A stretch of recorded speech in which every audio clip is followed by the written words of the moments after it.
स्वागत है दोस्तों आपके इस चैनल में।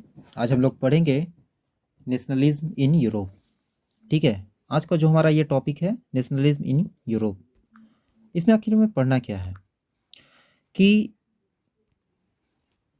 यूरोप में राष्ट्रवाद का उदय। क्या? राष्ट्रवाद का उदय। तो सबसे पहले तो हम इस चीज़ को इसमें देखेंगे और समझने की कोशिश करेंगे कि आप लोग भली भांति इस वर्ड से जानते हैं नेशनलिज्म ये बना है शब्द कैसे, यानी कि राष्ट्र के प्रति प्यार, जो सम्मान, ये शब्द वहां से निकल कर आया है। ठीक है, और हम इसमें देखेंगे कि कैसे यूरोप में नेशनलिज्म का राइज हो रहा है, कैसे ये नेशनलिज्म इसमें, ठीक है, यूरोप में कैसे नेशनलिज्म का उदय हो रहा है, राष्ट्रवाद का उदय हो रहा है। तो सबसे पहले हम कुछ बात आपको बताना चाहूँगा कि ये जो हमारा पेपर है हिस्ट्री, ये जो हमारा हिस्ट्री पेपर है और जो हम लोग आज टॉपिक को जो कवर कर रहे हैं, ये टॉपिक थोड़ा सा हार्ड हो जाता है ना, यानी कि कॉम्प्लेक्स हो जाता है। रीज़न भी है। पढ़ किसके बारे में रहे हैं भाई? यूरोप के बारे में। रह कहाँ रहे हैं? इंडिया में रह रहे हैं।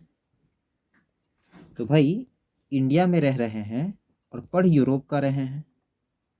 कहानी के बारे में भी कभी कहानी के तौर पे भी नहीं सुनने को मिला, है ना। मगर हम आपको थोड़ा सा याद दिलाना चाहता हूँ कि यदि आप 10th में हैं तो 9th में भी होंगे, और जब 9th में होंगे तो वहाँ फर्स्ट टाइम आपने देखा होगा फ्रेंच रिवॉल्यूशन, फ्रांस की क्रांति आप लोगों ने वहाँ पढ़ा होगा। तो बोलोगे सर पढ़े तो थे, समझ नहीं आया था। क्यों समझ नहीं आया था भाई? तो बस पढ़ लिए थे, रट लिए थे। तो इस बार हम कुछ नया करेंगे और इस चैप्टर को, है ना, रटेंगे नहीं। इस चैप्टर को रटेंगे नहीं, यानी कि रटना नहीं है, क्या करना है? समझना है। अगर आप सही समझा रहे हो सर हिस्ट्री समझ में, आज तक तो नहीं आया, अब कैसे आएगा? थोड़ा बहुत इंडिया के हिस्ट्री के बारे में जानता हूँ, पढ़ा तो समझ में आया, और यूरोप की हिस्ट्री के बारे में आप बोल रहे हैं कि समझेंगे। हाँ, तो ऐसा हम सही बता रहे हैं कि इसको समझेंगे स्टोरी के रूप में, कहानी के रूप में। क्योंकि अगर आप रटने बैठते हो तो संभव नहीं है कि आप इस चैप्टर को अच्छे से समझ सको। और 10th में एक अच्छा खासा, आप अगर इस टॉपिक को अगर छोड़ते हो तो 10th में आपका 10th जब बोर्ड एग्जाम होगा उसमें आपको काफ़ी इसमें से मार्क्स आपका छूटेगा। तो यानी कि जब पढ़ना ही है, रटना ही है, तो एक बार समझ लिया जाए। और मैं कोशिश करूंगा कि ये एक वीडियो में मैं आपको इतने अच्छे से समझा सकूं कि आप आंख बंद करने के बाद भी जो घटना जो आज आपको पढ़ाया जाएगा वो आपके दिमाग में 100% कोशिश तो रहेगा, मगर 90% तक तो आपके दिमाग में हमेशा रहे।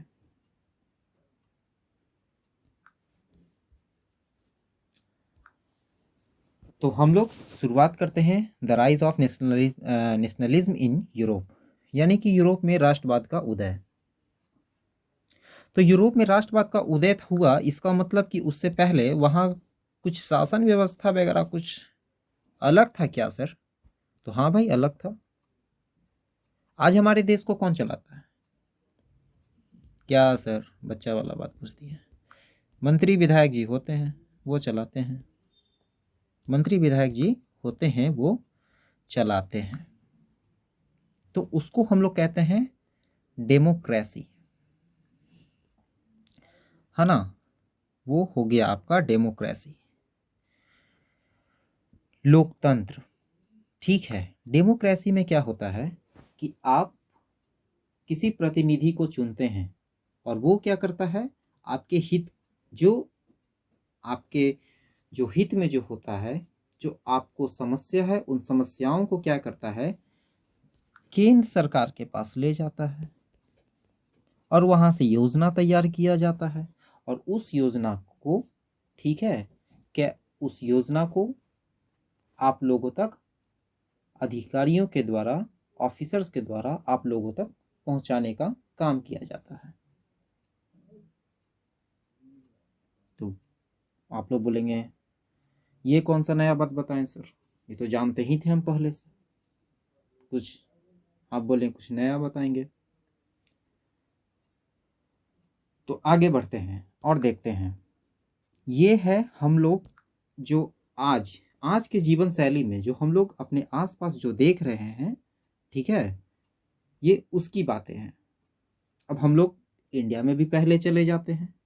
तो इंडिया में जो पहले चले जाते हैं, तो हम लोग ने भी सुना होगा एक वर्ड, राजा, यानी कि किंग, है ना। तो राजा यानी कि किंग। तो राजा दो तरीके का होता था, ठीक है, ध्यान से समझिएगा, क्योंकि इसी तरीके से एक कहानी के मेथड से हम इस चैप्टर को आपको समझाने वाले हैं। और विश्वास रखिएगा, अगर 1 घंटा आप या आधे घंटा जो भी हो, ठीक है, जितना देर ये वीडियो चलेगा, ठीक है, इसको करीब हम 5 भागों में पढ़ेंगे।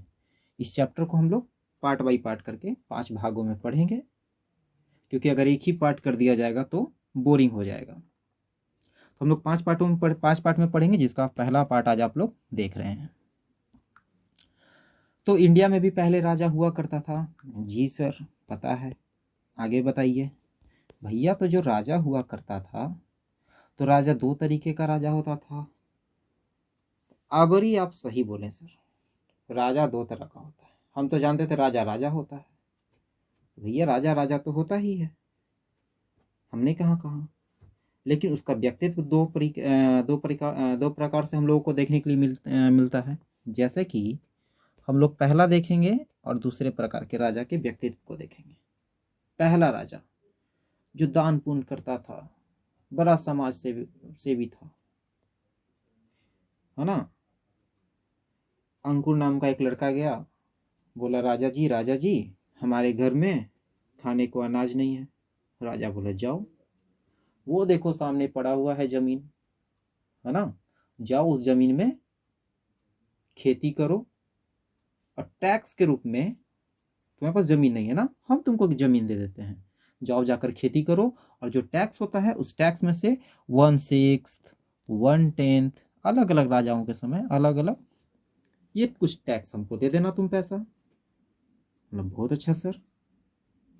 अब उस आदमी के पास, जिसके पास खेत नहीं था, उसको खेत मिला, राजा को टैक्स मिला, मंगलमय जीवन दोनों का चलने लगा। एक राजा वैसा भी था कि लोगों को फरमान जारी किया कि भाई देखो, हमरी बेगम को, है ना, हमरी बेगम को कल जब हम मॉल गए थे तो उनको लहंगा पसंद आ गया है। तो प्रजा कह रही है तो हम क्या करें। तो राजा कहता है कि कहना कुछ नहीं है, लहंगा थोड़ा महंगा है, ठीक है, तो आप लोगों पे टैक्स को बढ़ा दिया जाता है और टैक्स 30% तक कर दिया जाता है। अब जनता करने लगी त्राहिमाम त्राहिमाम, है ना, जनता करने लगी त्राहिमाम त्राहिमाम। कि सर 30% टैक्स अगर आप बढ़ा दीजिएगा, इस साल तो खेती हुआ नहीं, फसल हुआ नहीं, बारिश हुआ नहीं था, जिसके कारण सारा फसल जल के बर्बाद हो गया, खेत सूखा पड़ा है, जानवर भी था जो मर चुका है, और आपके जो राज दरबार का जो खर्च है वो हम कैसे उठाएं? इसके लिए चाहिए फ्रीडम ऑफ स्पीच, और ये भी तभी होगा जब आप डेमोक्रेसी में रहेंगे, है ना, जब आप लोकतंत्र में रहेंगे। आप तो रह रहे हैं राजतंत्र में, आप तो राजा को चुने नहीं, राजा बन गया, आप उनकी प्रजा में हो, जो राजा कहेगा वो आप सुनेंगे। तो इस तरीके के राजाओं को निरंकुश राजा कहा गया, ढीठ राजा, बदमाश राजा। तो आप समझ गए, राजा दो तरीके का, एक बढ़िया राजा और एक बुरा राजा। ठीक है, तो आते हैं वापस, अब हम लोग चलते हैं यूरोप। इंडिया से अब हम थोड़ा बहुत ये बेसिक एक स्टोरी जानना इसलिए ज़रूरी था क्योंकि ये बेसिक स्टोरी अभी आपको काफ़ी ज़्यादा काम देने वाला है। ठीक है, अब हम चलते हैं यूरोप में, एंट्री मारते हैं। ठीक है, और देखते हैं यूरोप में क्या घटना घटा भाई कि आज हम लोगों को पढ़ना पड़ रहा है। तो पहले इसमें एक पिक्चर दे रखा है, इस पिक्चर को ध्यान से देखिए और इस पिक्चर को समझने की कोशिश कीजिए। ठीक है, इस पिक्चर को देखने की कोशिश कीजिए, साथ में कुछ लिखा हुआ भी है, तो हम उसको पढ़ेंगे कि क्या लिखे हुए हैं, क्या लिखा हुआ है साहब। एक व्यक्ति का नाम यहाँ से निकल के आता है, जिस व्यक्ति का नाम है फ्रेडरिक सोरियो। आपको शायद नाम दिख चुका होगा अब तक। ठीक है, फ्रेडरिक सोरियो, ये व्यक्ति था कौन? ठीक है, तो इस व्यक्ति के द्वारा कुल 4 चित्र को बतलाया, कुल 4 तरीके का जो चित्र है इस व्यक्ति के द्वारा बनाया गया, और चारों चित्र में यूरोप की घटनाओं को दर्शाया गया है। जब हम बात यहाँ यूरोप की कर रहे हैं तो यूरोप है एक कॉन्टिनेंट है, आप लोगों ने बचपन में पढ़ा होगा। ठीक है, कि वर्ल्ड में 7 कॉन्टिनेंट है जिसमें एक यूरोप है, और एक यूरोप के अंदर कई सारे देश हैं, जैसे कि हम लोग पढ़ेंगे यूरोप के अंदर कई, जैसे कि हम लोग फ्रेंच के बारे में पढ़ेंगे।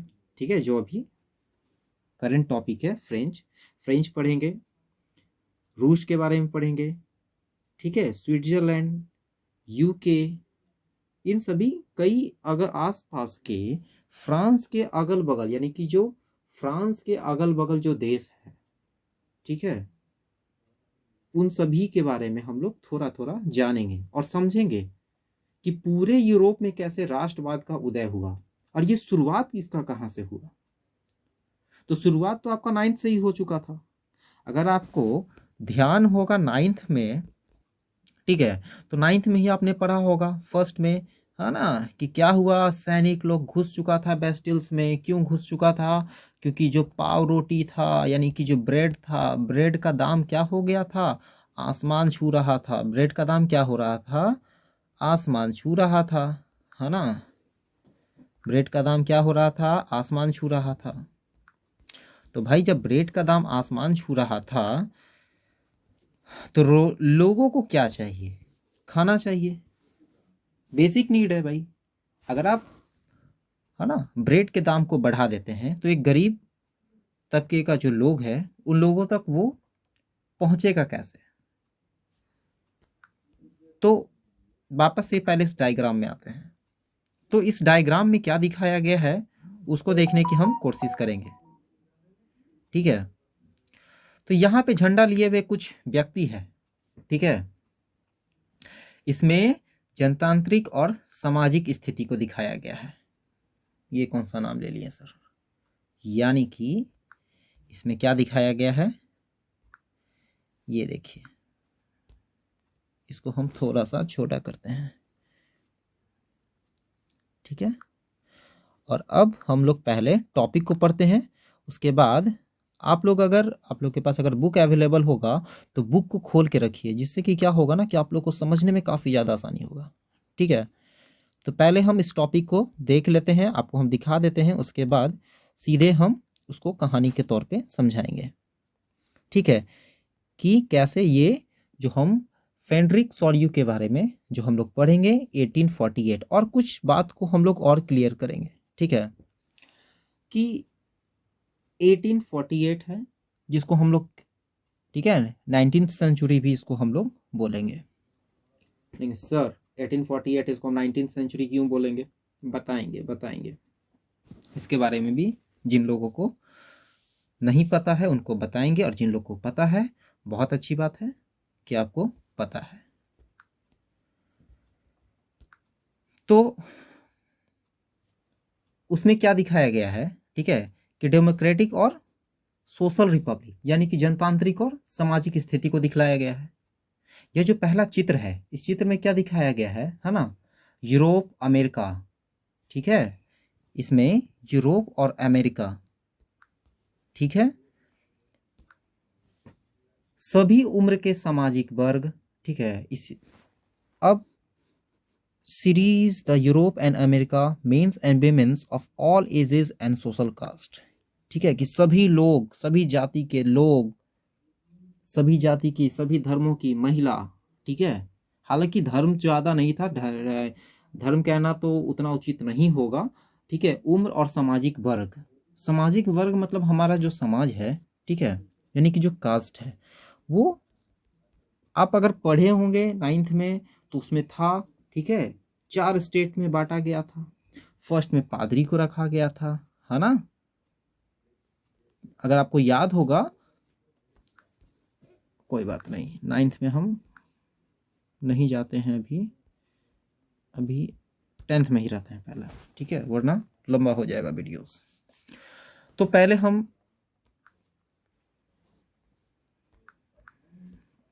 टॉपिक के ऊपर आते हैं, ठीक है।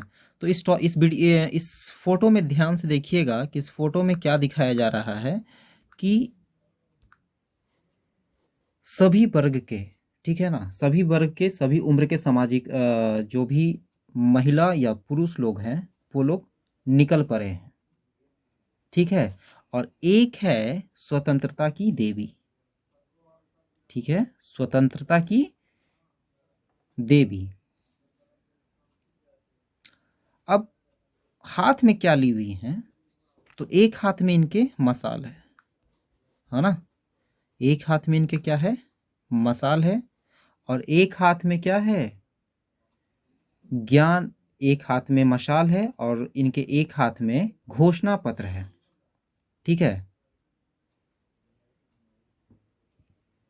अब जो दूसरे हाथ में ये जो घोषणा पत्र है, ठीक है ना, ये घोषणा पत्र है किस चीज का, तो मनुष्यों के, ठीक है, जो लोग हैं, ये जो लोग हैं उनके अधिकार का है।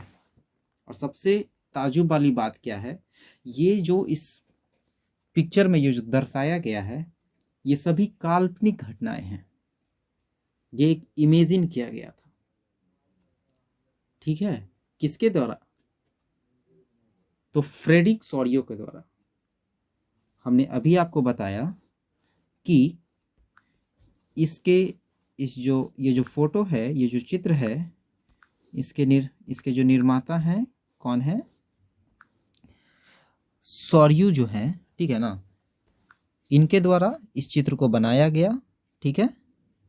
और ये महाशय अलग ही दुनिया में खो जाते थे, ठीक है, और इनका ये कुछ हद तक ये अलग काल्पनिक दुनिया में चले जाते थे, और इनके द्वारा ये चित्र को बनाया गया और इसमें दिखलाया गया है कि लोग हाथों में झंडा लिए हुए, ठीक है, न्याय, ये जो देवी हैं, ठीक है, कि देवी की ओर आगे बढ़ रहे हैं।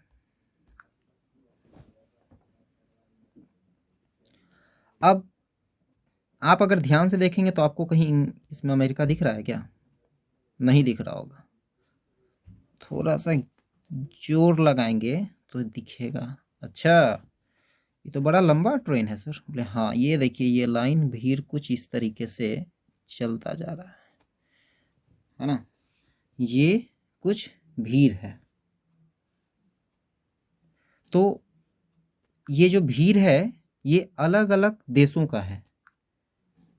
ये आप कैसे कह सकते हैं सर? क्योंकि ये देखिए एक देश के दल दूसरे देश का दल है यहाँ पे, ठीक है, ये दूसरे देश का दल है यहाँ पे देखिए दूसरे देश का दल। और अमेरिका क्यों छुप गया जी, तुम भी दिख जाओ। ये देखिए बहुत आगे निकल चुका है अमेरिका।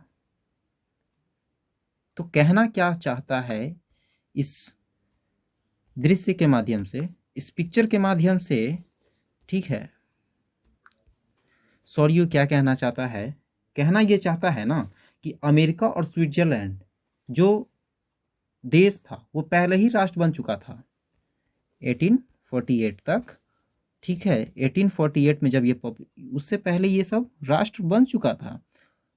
और ये सब जो देश है ना, ये जो बाकी देश है जिसका नाम भी अभी हम आपको बताएंगे, ठीक है, वो सब क्या है, एक राष्ट्र बनने की कगार पे चल रहा है। तो मतलब सर वो राष्ट्र नहीं था तो नहीं था, क्यों? क्योंकि वहाँ राजा का शासन था, और जहाँ राजा का शासन होता है वहाँ राजा का नियम चलता है, और ऊपर से अत्याचारी शासक,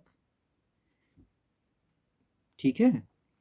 तो फ्रांस, अब यहाँ पे देखिएगा, आपको दिखेगा फ्रांस जो क्रांतिकारी तिरंगे से पहचाना जा सकता है, ठीक है। उसके बाद हम लोग यहाँ पे जर्मनी का झंडा देखेंगे, ठीक है। तो अभी जर्मनी जो कि संयुक्त राष्ट्र उस समय तक नहीं था, ठीक है, ये जो जर्मनी है वो संयुक्त राष्ट्र का हिस्सा नहीं था। अभी उसके बाद देखेंगे ऑस्ट्रिया हो गया, ठीक है ना, ऑस्ट्रिया हो गया, फिर एक पोलैंड, कहाँ चला गया ये, पोलैंड हो गया, ठीक है ना, पोलैंड हो गया, इंग्लैंड हो गया, आयरलैंड हो गया, और भी कई सारे यहाँ पे आपको देश, ये सब पीछे कतार में लगे पड़े हैं राजाशाही से निकलने के लिए, ठीक है। अब राजाशाही से सब निकलना क्यों चाहते थे? ताकि लोगों का भी विकास हो सके। किन लोगों का विकास हो सके? ठीक है, तो जो शिक्षित वर्ग है, तो भाई विद्रोह भी तो उन्हीं लोगों ने किया। आप कहीं भी अगर विद्रोह को देखते हैं तो शिक्षित वर्ग के द्वारा ही विद्रोह को किया गया, जो पढ़े लिखे थे और मध्यम वर्ग के थे। मध्यम वर्ग मतलब सर, मतलब जो मिडिल मिडिल इकोनॉमी के थे, है ना, मतलब ज़्यादा अमीर नहीं थे पर लेकिन पढ़े लिखे थे। और इसमें दिखाया गया है, मैं अच्छे से इस फोटो को, ये जो चित्र दिया गया उसको डिस्क्राइब करने में लगा हूँ, ताकि आपको ये फ़ोटो अच्छे से देखने के लिए, मतलब आप इसको अच्छे से समझ सकें, क्योंकि ये कहीं नहीं आपको देखने के लिए मिलेगा। यहाँ से लोगों को क्या कर रहे हैं, ऊपर से आशीर्वाद दिया जा रहा है। ईसा मसीह संत हैं और भी कई फरिश्तों के द्वारा, ठीक है। क्यों आशीर्वाद दिया जा रहा है? क्योंकि पूरी दुनिया में जो भाईचारा कायम हो रहा है उसके लिए दिया जा रहा है। पूरी दुनिया में जो भाईचारा कायम हो रहा है उसके लिए दिया जा रहा है। और ये जो भी बात हम आपको बतलाए हैं वो अपने मन से नहीं। अब आप आ जाइए, देखिए, पढ़िए, ये लिखा हुआ है कि नहीं। तो अगर हम लाइन बाय लाइन पढ़ के, ठीक है ना, अगर हम लाइन बाय लाइन पढ़ के बोलना शुरू करेंगे, ठीक है ना, फिर हो गया, फिर आप कहेंगे क्या, फिर आप कहेंगे कि बड़ा बोरिंग है, ठीक है ना। तो हम लाइन बाय लाइन करके नहीं, सीधे आपको कहानी के रूप में समझाते जाएंगे, ठीक है। अब आपको हमने कहाँ तक बताया? अब कुछ इसमें तो पहले तो 2 वर्ड आप समझ लीजिए, ठीक है, कि एब्सोल्यूट, माफ कीजिएगा,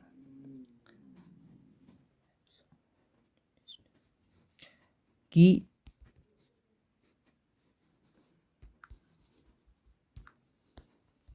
एब्सोल्यूटिस्ट, इसका मतलब क्या होता है? ठीक है, तो एब्सोल्यूटिस्ट का मतलब क्या होता है? ये एब्सोल्यूटिज्म वर्ड से बना है, ठीक है ना, ये एब्सोल्यूटिज्म वर्ड से बना है, जिसका मतलब क्या होता है कि एक ऐसी सरकार, ठीक है ना, यहाँ पे दे रखा भी है, ठीक है ना, कि एक वैसी सरकार या शासन व्यवस्था, ठीक है, एक वैसी सरकार या शासन व्यवस्था जिसकी सत्ता पर किसी भी तरीके का अंकुश नहीं होता है, यानी हस्तक्षेप नहीं होता है, या फिर आप मतलब किसी भी तरीके का अंकुश नहीं हो, एक तरीके का निरंकुश शासक। निरंकुश भी अगर नहीं समझ में आता तो समझिए एक तरीके का बदमाश शासक, ठीक है, दमनकारी सरकार, जो लोगों को क्या कर रहा है, अपने हित और अपने फायदे के लिए लोगों की परवाह नहीं करता हो, वैसा शासक, उसको हम लोग, ठीक है, उसको हम लोग, उसी को हम लोग एब्सोल्यूटिज्म कहते हैं, ठीक है, और ये इसका मतलब भी वही निकल कर आता है, ठीक है। अभी इसमें एक नया वर्ड है जो हम लोग यहाँ पे देखेंगे कि यूटोपिया, ठीक है, एक नया वर्ड है यूटोपिया, यानी कि एक ऐसी समाज की कल्पना जो असंभव है, एक ऐसी समाज की कल्पना करना जो असंभव है, और फ्रेडरिक सॉरियो के द्वारा वही किया जा रहा है। ये जो समाज की जो कल्पना की गई फ्रेडरिक सॉरियो के द्वारा, ये क्या था? ये एक वैसी समाज की कल्पना किया जा रहा है जो संभव नहीं है, ठीक है। अब हम लोग आगे बढ़ते हैं और आगे समझने की कोशिश करते हैं।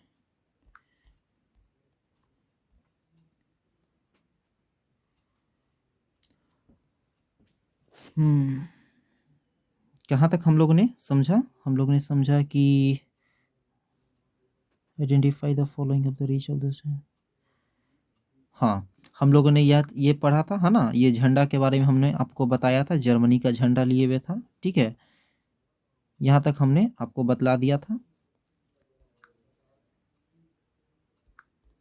आगे बढ़ते हैं।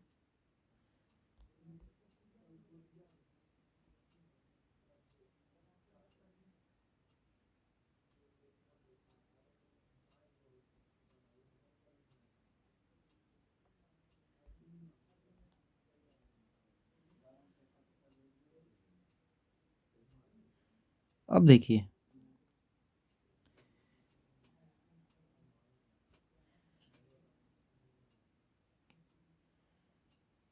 नेस्ले भी इमर्जेंट, अब क्वेश्चन अब ये कहता है कि this chapter will deal with many of the issue visualised by, ठीक है, यानी कि इसमें कई चीज़ों को सॉरियो के द्वारा क्या किया गया, विजुअलाइज्ड किया गया, मतलब सोचा गया था, उसके द्वारा क्या किया गया था, मतलब कि सोचा गया था, इमेजिन कर रहा था, एक कल्पना कर रहा था, ठीक है। अब उसके बाद क्या हम देखेंगे कि 19वीं शताब्दी, अब बोले सर एक बात समझाइएगा, और हमने आपको कहा भी था, ठीक है, कि अगर आपका 1800 से लेके, ठीक है, 1899 तक का जो पीरियड होता है, ठीक है, उसको हम लोग बोलेंगे 19th सेंचुरी, ठीक है।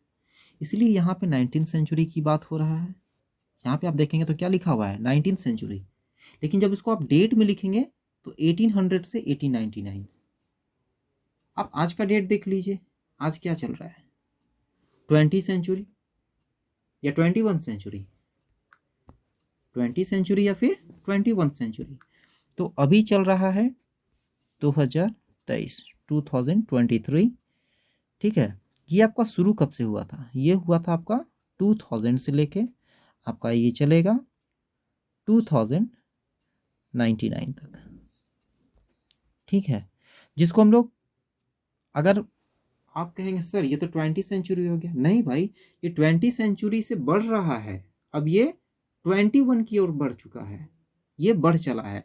इसलिए अब हम लोग इसको क्या बोलेंगे, 21 सेंचुरी। हम लोग कहते भी हैं कि हम लोग 21वीं शताब्दी में चल रहे हैं। और ये जो घटना घटा था, ये घटना आपका सब 18 एक सेकंड,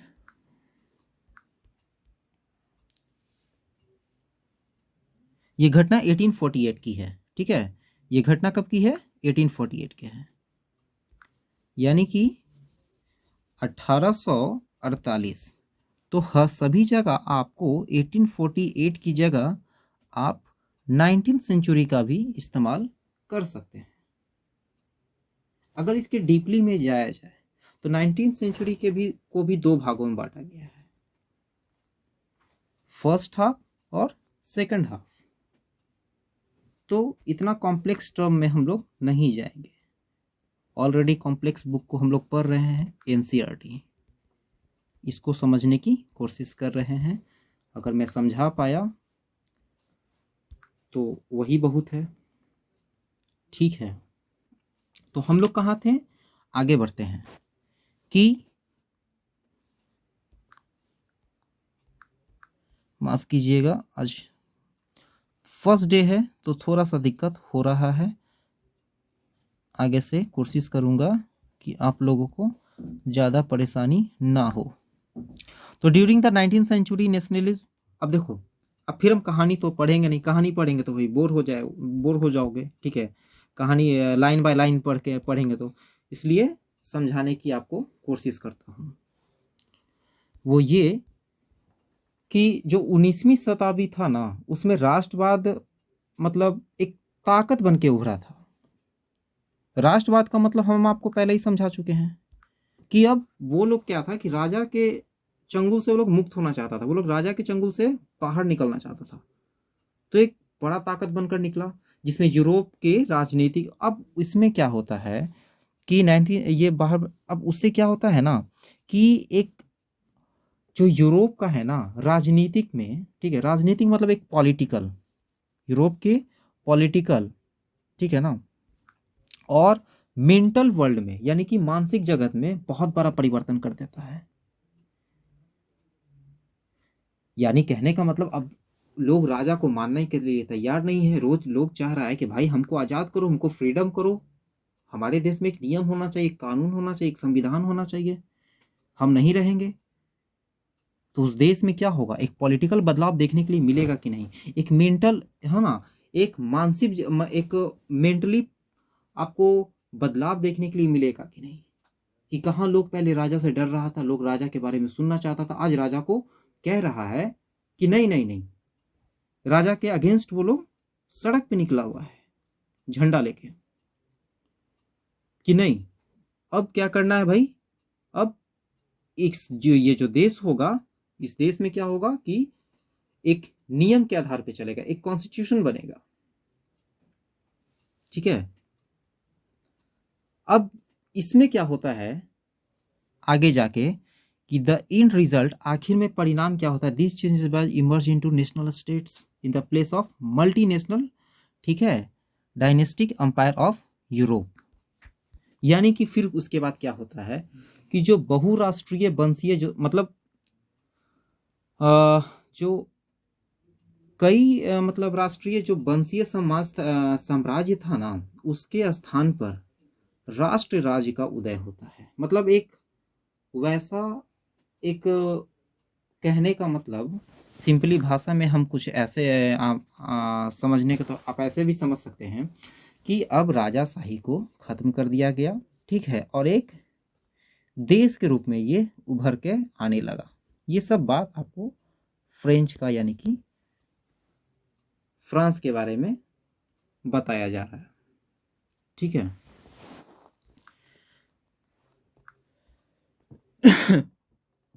अब आगे बढ़ते हैं और देखते हैं कि राष्ट्र, अब the French revolution and the idea of the nation, कि कैसे फ्रेंच रिवॉल्यूशन हुआ। और तो देखिए, आपको तो पिछले अगर आप इतने देर से अगर आप लगातार हमारे वीडियोस को सुन रहे हैं तो आपको समझ में आ चुका होगा कि जो फ्रेंच रिवॉल्यूशन है और जो आइडिया ऑफ द नेशंस है, ठीक है, आइडिया ऑफ द नेशंस है वो कैसे हुआ, ठीक है, कि अब वही घिसा पिटा एक ही बात को बार बार दोहराने से कोई फायदा है नहीं। The first clear expression of the nationalism came with the, कि राष्ट्रवाद की जो पहली झलक है ना, यानी कि जो राष्ट्रवाद की, ठीक है, लोग बगावत पे उतर आए थे। अब लोग को चाहिए था कि भाई हमको एक अलग एक मतलब, अब लोग राष्ट्रवाद मतलब अगेंस्ट हो गए थे किसके, तो वहाँ के राजाशाही के। तो राष्ट्रवाद की जो पहली झलक है वो आपको 1789 में देखने के लिए मिलता है। किसमें, तो फ्रेंच रिवॉल्यूशन में देखने के लिए मिलता है, ठीक है, जिसमें क्या हुआ कि काफ़ी ज़्यादा राजनीतिक बदलाव हुआ, ठीक है ना, राजनीतिक हुआ, संवैधानिक बदलाव हुआ, उसका जो सत्ता था, है ना, राजतंत्र, मतलब वो निकल गया, अब राजतंत्र खत्म हो गया, फ्रांसीसी नागरिक के पास चला गया, ठीक है, फ्रेंच रिवॉल्यूशन जो आप लोग को देखने के लिए मिला, है ना, और सब कहाँ चला गया, राजतंत्र वगैरह सब खत्म हो जाता है और सब शासन किसके हाथ में चला जाता है, फ्रेंच लोगों के हाथ में चला जाता है। अब जो अब लोगों ने निर्णय लिया, अब सब कुछ की, ठीक है, लोगों के द्वारा क्या किया गया, निर्णय लिया गया कि भैया देखो अब राष्ट्र का गठन होगा, देश का गठन होगा, ठीक है, और वही उसकी नीयत को मतलब तय करेगी। तो एक दो वर्ड है, इसको हम लोग समझेंगे। द आइडिया ऑफ ला पैट्री, मतलब क्या हो गया कि पितृभूमि, ठीक है, और एक वर्ड आपका यहाँ छिप गया, ठीक है, जिसको हम लोग ली सिटवेन कहेंगे, यानी कि जिसको नागरिक, ठीक है। अब ये जो था वो संयुक्त समुदाय, अब यहाँ से फिर क्या होता है कि संयुक्त समुदाय का उदय होता है। कहने का मतलब संयुक्त समुदाय मतलब क्या, कि लोगों का एक, ठीक है, ग्रुप बनकर यहाँ से तैयार होने लगा। अब यहाँ से ग्रुप, अब भाई अब आज़ादी की ओर भाई देश को ले जाना है, देश को मतलब एक देश में क्या चलने लगा, एक राष्ट्रवाद चलने लगा, है ना। अब देश में पहले के कंपेयर में क्या था कि अब लोगों के सोचने का तरीका बदल चुका था, है ना। तो लोग क्या कर रहे थे, एक ग्रुप में थे, लोग क्या थे, एक ग्रुप में थे। तो संयुक्त समुदाय का उदय होने लगा, जिसमें से कि हम लोग आगे जाकर पढ़ेंगे जैकोबियन क्लब का, ठीक है। तो अब उसके बाद यहाँ पे हम सबसे पहले देखते हैं कि एक ग्रुप बनता है, उस ग्रुप का जो नाम रखा जाता है, ठीक है। तो संविधान के अंतर्गत जो सम्मान तथा एक नया मतलब फ्रेंच झंडा बनाया गया, ठीक है। अब फ्रेंच झंडा वगैरह, ठीक है, बनाया गया। अब उसके बाद नेशनल असेंबली को, ठीक है, उसके बाद नेशनल असेंबली। अब देखो नेशनल असेंबली है क्या, इससे पहले वो स्टेट जनरल था, सक्रिय नागरिक, मतलब जो भी एक्टिव मेंबर था ना उन लोगों का एक समूह था।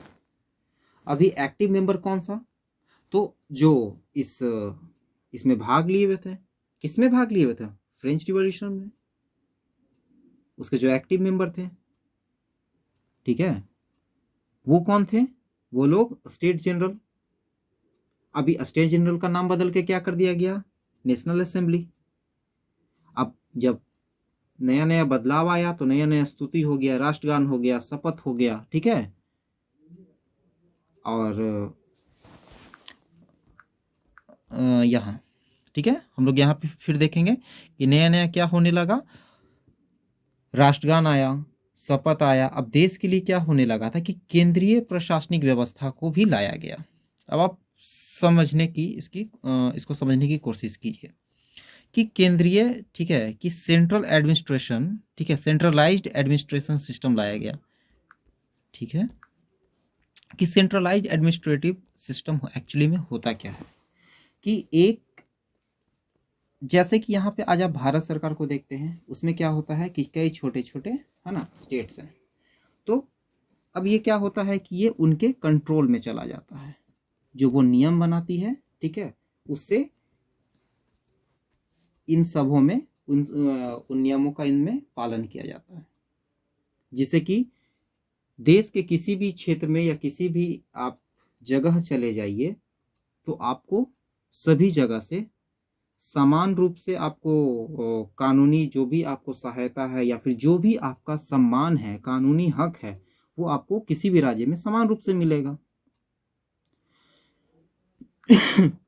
इन सबों के बाद,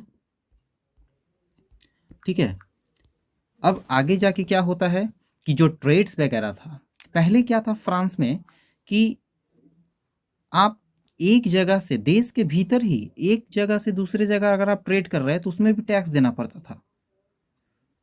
सोचो कितना टफ होता था उस समय के लोगों के लिए। जो अभी निजी तौर पे कोई भी व्यक्ति, अभी आप सोचो अपने देश में बिहार के अगर आप रहने वाले हो, अगर आप उत्तर प्रदेश जा रहे हो, ठीक है, कोई सामान बेचने, और आपको टैक्स देना पड़ रहा है। क्यों टैक्स देना पड़ रहा है? आपको रोड टैक्स की बात मैं नहीं कर रहा हूँ, मैं तय कर रहा हूँ कि आप यहाँ से सामान लेकर यूपी जा रहे हो तो भाई आप देश थोड़ी ना बदल रहे हो। अगर आप इंडिया से पाकिस्तान जा रहे हैं, इंडिया से बांग्लादेश जा रहे हैं, इंडिया से श्रीलंका अगर किसी सामान को बेच रहे हैं, चाइना भेज रहे हैं, अमेरिका भेज रहे हैं, तो वहाँ पे, ठीक है, तो वहाँ पे आपको एक्सपोर्ट ड्यूटीज़ देना होता है। वहाँ पे आपको क्या देना पड़ता है? वहाँ पे आपको एक्सपोर्ट ड्यूटीज़ देना पड़ता है, ठीक है, निर्यात कर देना होता है। या फिर वहाँ से कोई सामान मंगवाते हो तो आपको फिर वहाँ पे क्या देना होता है? आपको वहाँ पे इम्पोर्ट ड्यूटीज़ देना होता है अगर आप सामान को मंगवाते हो तो वहाँ, ठीक है, देश के अंदर इंपोर्ट एक्सपोर्ट ड्यूटीज नहीं लगता है। ये विदेश, वो ये एक देश से दूसरे देश में सामान को लाने और ले जाने में इंपोर्ट और एक्सपोर्ट ड्यूटीज को दिया जाता है। और यहाँ तो देश के अंदर ही लग रहा था, लोगों के ऊपर इतना ज़्यादा अन्याय था, इन सबों चीज़ को ख़त्म किया गया, ठीक है। उसके बाद फिर क्या हुआ कि अब हम लोग आगे देखते हैं कि अब इन सभी चीज़ों के बाद फिर यहाँ का जो क्षेत्रीय बोली था, कहने का मतलब कि जो यहाँ का जो रीजनल लैंग्वेज था, ठीक है ना, जो रीजनल लैंग्वेज था उन सभी को, उन सभी लैंग्वेजों को ख़त्म कर दिया गया, ठीक है। और फ्रेंच को काफ़ी ज़्यादा प्रोत्साहित किया, बोला गया कि भाई अब फ्रेंच बोलो, रगड़ के बोलो, क्या 50 साल इधर उधर, है ना, छोटी मोटी इन सभी बोलियों को समझो कि समाप्ति कर दिया गया और फ्रेंच भाषा को काफ़ी ज़्यादा प्रोत्साहित किया गया।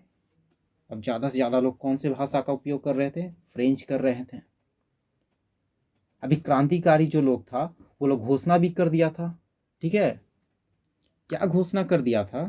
क्रांतिकारी लोग मतलब कौन? वह लोग जो क्या कर रहे थे, ये पूरा जितना भी जो बगावत है जो कर रखे थे, ठीक है, वो क्रांतिकारी लोग घोषणा कर देते हैं, ठीक है ना, कि भाग्य, और मतलब ये मतलब एक तरीके का भाग्य था कि यूरोप के जो लोग हैं कि उसको निरंकुश शासक से क्या हो जाए, मुक्ति मिल जाए। अब फ्रांस और यूरोप के लोग क्या होने लगे, ठीक है, अब फ्रांस और यूरोप के लोगों को मतलब गठे मतलब एक जगह होने में, एकत्रित होने में अब क्या होने लगा, मदद मिलने लगा। क्योंकि फ्रांस, जब फ्रांस का ये घटना यूरोप के अन्य जगह तक पहुंचा, ठीक है, कि भाई देखो फ्रांस का लोग बगावत कर दिया है अपने देश को उदय के लिए, हमें भी अपने देश में करना चाहिए, तो दूसरे देश के लोगों ने कहा सही बात है। और ये बात को पहुंचाया कौन? ये पहुंचाया, ठीक है, थोड़ा सा मैं क्लियर कर देता हूँ, ठीक है। अब ये जो बगावत था, इस बगावत को पहुंचाने का, ठीक है, काम किसके द्वारा किया गया? तो ये बगावत को पहुंचाने का काम किया गया वहाँ के छात्रों के द्वारा। किसके द्वारा कराया गया? छात्रों के द्वारा कराया गया। ये जो छात्र लोग थे, ठीक है, या फिर हम कह लें कि शिक्षित मध्य वर्ग, ठीक है, एजुकेटेड, ठीक है, जो मिडिल वर्ग के जो लोग थे उन लोगों के द्वारा किया गया। फिर वहाँ फिर क्या किया जाता है कि जैकोबियन क्लब का क्या किया जाता है, स्थापना किया जाता है। ठीक है, जैकोबियन क्लब का क्या किया जाता है, स्थापना किया जाता है। अब जैकोबियन क्लब के बारे में तो आपने कोई पढ़ा होगा। अभियान से फिर अभी अभी क्या होता है कि जो फ्रेंच की जो सेना लोग होता है ना, उसके लिए लगभग रास्ता क्या हो चुका होता है, तैयार हो चुका होता है ना। अब इसी के बीच में, ठीक है, हम लोग पढ़ते हैं किसको, नेपोलियन को पढ़ते हैं। नेपोलियन का उदय होता है ना। उन सबों के बीच में एक नेता निकलता है, कौन, नेपोलियन। तो एक ओर राजा से तो, राजा के चंगुल से तो निकलता है, दूसरी ओर नेपोलियन के जाल में जो फ्रेंच लोग थे वो फंसते चला जाता है। ठीक है, ये भी कोई, ठीक है ना, ये भी आगे आपको पता चलेगा कि क्यों मैं ऐसा कह रहा हूं। क्योंकि 1804 में, ठीक है ना, 1804 में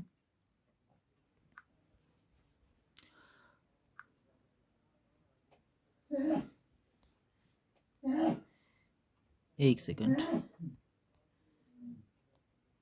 हाँ, 1804 में क्या होता है कि एक सिविल कोड आता है, जिसको क्या बोला गया है, नेपोलियन कोड के नाम से भी इसको जाना जाता है।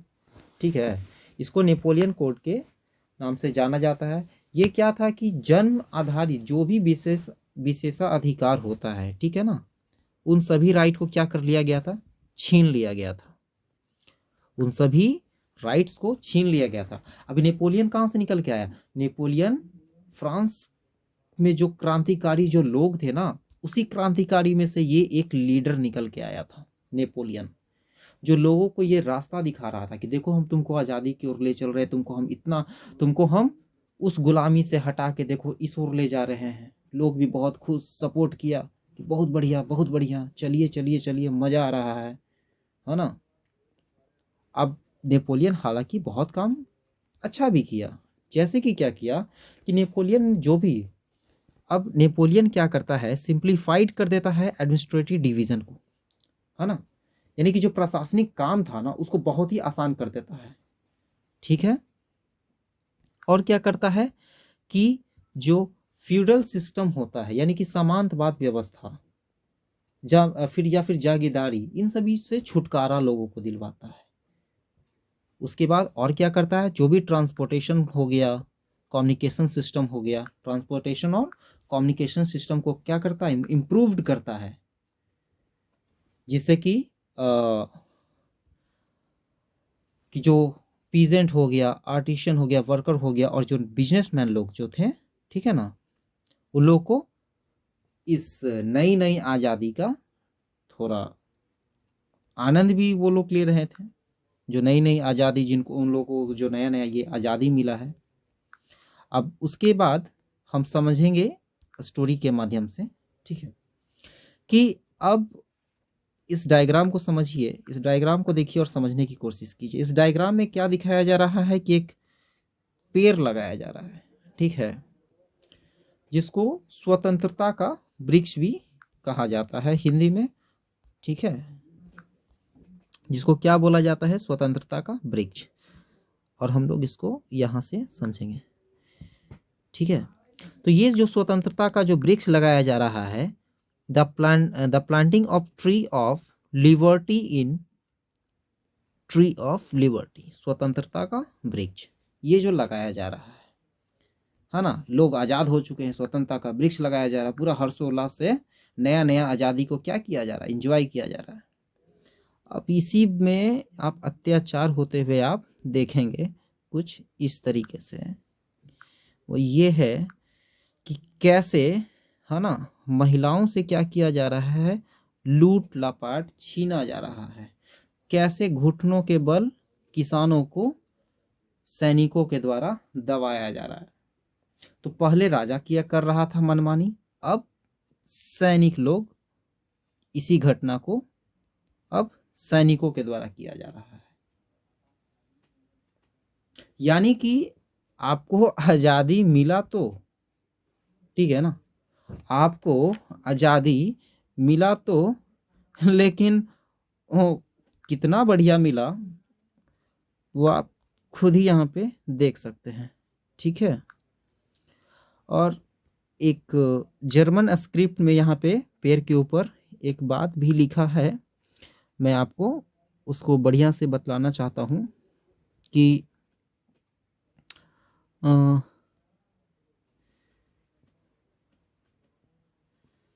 वो मुझे भी ध्यान तो नहीं आ रहा है, ठीक है, लेकिन मैं जब, हाँ मिल गया, यहीं पे पढ़ा था। क्या लिखा हुआ है कि take freedom and equality from us, कि भैया ले लो हमसे, नहीं चाहिए आज़ादी, और जो इक्वलिटी तुम हमरे दिए हो ना, है ना, हालांकि मानवता के तौर पे तो बहुत बढ़िया चीज़ है कि तुम हमको इक्वलिटी दे रहे हो, फ्रीडम दे रहे हो, नहीं चाहिए, ठीक है। अब ऐसा क्यों बोला जा रहा है और क्या है आगे की बात, तो वो जानेंगे हम लोग इसके पार्ट 2 में। आई होप आप लोग को समझ में आया होगा। कोशिश करूँगा कि कल से वीडियोस को और मैं शॉर्ट में ख़त्म करूँ, हालांकि कोशिश तो यही रहता है, मगर